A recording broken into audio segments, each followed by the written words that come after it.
तर one nation one election संसदीय संयुक्त समितीची आज महत्त्वाची बैठक आहे। बैठकीला शिवसेनेचे गटनेते खासदार श्रीकांत शिंदे यांची मात्र गैरहजेरी पाहायला मिळते। बैठकीला गैरहजर राहण्याचं कारण अद्याप स्पष्ट झालेलं नाहीये। मंत्री संजय शिरसाट यांनी इन्कम टॅक्सची श्रीकांत शिंदे यांना आलेली नोटीस असा केलेला दावा आणि त्यानंतर श्रीकांत शिंदे यांची बैठकीतील अनुपस्थिती ही चर्चेचा विषय बनते। अधिक माहिती घेऊया तर रामराजे शिंदे यांच्याकडनं। रामराजे, का बरं शिंदे उपस्थित होते, काही कळू शकले का बैठकीसाठी?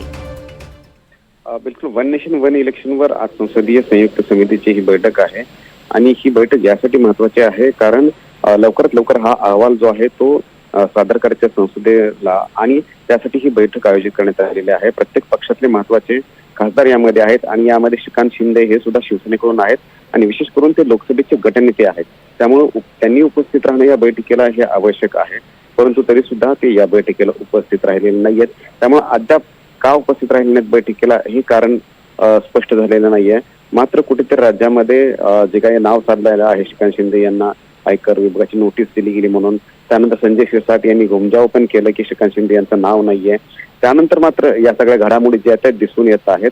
अनेक जे सदस्य आहेत या कमिटीचे ते आलेले आहेत, मात्र श्रीकांत शिंदे आलेले नाही आहेत। त्यामुळे सर्वांच्या भुवया उंचावलेल्या आहेत।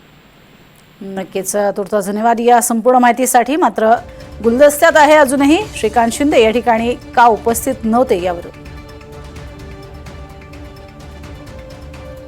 संसदीय संयुक्त समितीची आजची महत्त्वाची बैठक आणि या बैठकीसाठी त्यांचं उपस्थित असणं हे अर्थातच प्रार्थनीय होतं।